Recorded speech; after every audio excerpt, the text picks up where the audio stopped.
Hello everyone, welcome back to my YouTube channel, and if you're new here, welcome. My name is Achila Yona. I promised you guys that I would make a video about the 1950 census, and here it is.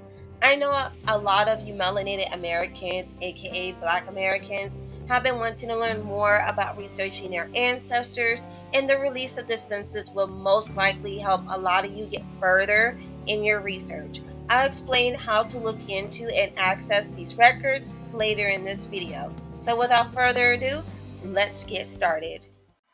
As you may or may not be aware, the United States Census gives a snapshot of the nation's population every 10 years since 1790.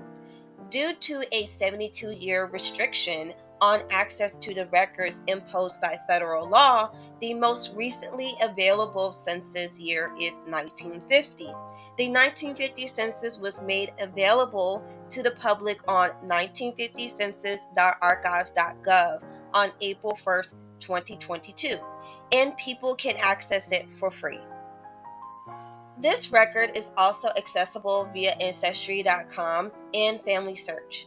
This is the 17th decennial population census of the United States. The National Archives and Records Administration, NARA, has digitized the 1950 census population schedules, enumeration, district maps, and descriptions for United States and territories. It has also made them freely accessible online.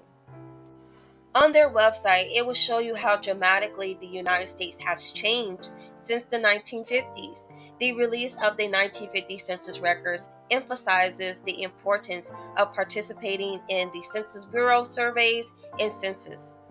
They compared the 1950 census with information about the 2020 census by using intriguing narratives, infographics, and photographs from the 1950 census records.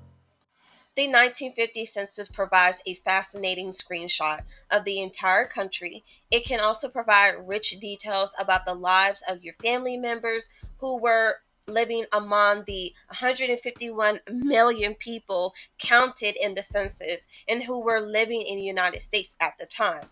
The nation was recovering from World War II and the Great Depression in 1950. Detroit was deemed essential to the nation's economy due to its booming auto industry. Experts refer to these censuses as genealogy gold mines because they contain a lot of personal information. You will be able to search for your ancestors by name or address, potentially filling in gaps in your family tree. You can also search for Form P8 Indian Reservation Schedules by Indian Reservation. National Archive uses Amazon Web Services, artificial intelligence, optical character recognition textract tool to extract handwritten names from the digitized 1950 census population schedules to create the initial name index. Experts refer to these censuses as genealogy gold mines because they contain a lot of personal information. You will be able to search for your ancestors by name or address, potentially filling in gaps in your family tree. You can also search for Form P8 Indian Reservation Schedules by Indian Reservation. National Archive uses Amazon Web Services, artificial intelligence, optical character recognition textract tool to extract handwritten names from the digitized 1950 census population schedules to create the initial name index. Due to optical character recognition technology, the beginning name index is not 100% correct. The National Archives requests your assistance in contributing updated names to the index using the transcription tool accessible on the 1950 census website. You may assist the National Archives in enhancing the accuracy of the name index and making the data more accessible to everybody.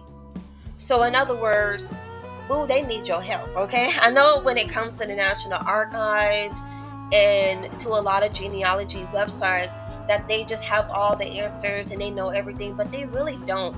And the National Archives is notorious for asking people as volunteers to help them with deciphering the information on the records, the documents that they have. So definitely check this out. It can be very beneficial for you guys, especially when it comes to your genealogy research.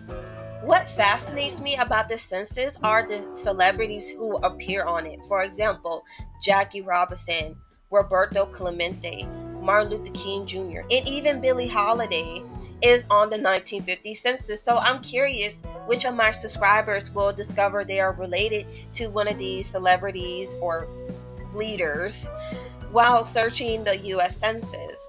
Let me know in the comments if you found someone famous you're related to by searching this census.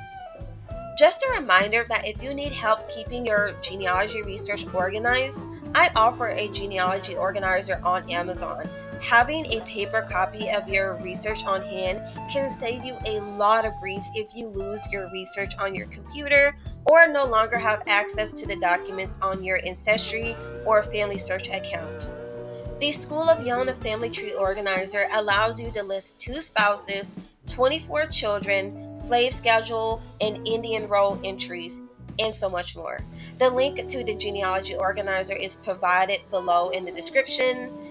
Trust me, you do not want to miss out on this opportunity. Like, may the ancestors forbid that your computer shut down right now and you lose your hard work and research. So please, y'all, make sure that you have a paper copy on hand, and it's not expensive. It's only $12. This organizer will last for years to come and can be passed down to your children, cousins, aunts, or whomever you choose. So if you want to keep track of your genealogy research, this genealogy organizer is perfect for you. Now back to the 1950 census.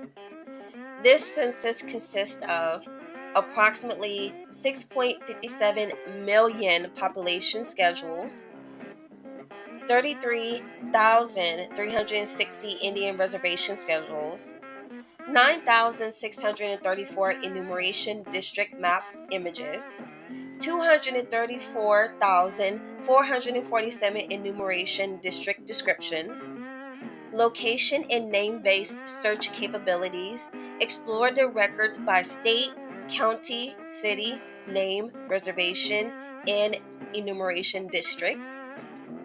Using this collection, you can learn about someone in 1950. While not everyone was asked the supplemental questions, details about your family may include the following: age, gender, race, marital status, occupation, nationality, citizenship, veteran status, family members, residence, enumeration district, highest grade level they completed, and how much they earned. Now, since we gone over what you can find in the census and what's it about, now I'm going to give y'all guys some tips for researching the census. Tip number 1. Because the surname was only written on the census form, on the line for the head of household and other persons in the household with a different surname, search for the first and last name of the head of household plus state and county of residence if known. Tip number 2. You can use multiple filters to narrow your research to find particular records. You can also conduct a broader search by selecting one filter at a time. Tip number 3. A name search does not require you to know the exact spelling of a person's name. Enter as much information as you can. Any close variations or matches will be returned by the search engine. Tip number 4.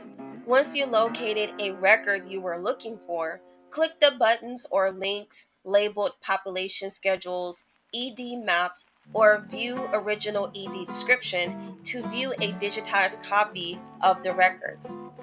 Tip number 5. To correct and add names to the site's name index, use the built-in transcription feature. Your contributions can assist in making the 1950 census population schedules more accessible to everyone. Join my Patreon if you want to view the video of me navigating the census website. I've already posted a video on my Patreon, so that's all that is to the census. I'm I'm so happy I was able to finally talk about it. I know the census will most likely help a lot of you get further in your research. So yeah, thank y'all guys for watching, and please like and share this video, and also don't forget to subscribe and click the all notifications bell button to get notified when I go live and when I post a new video.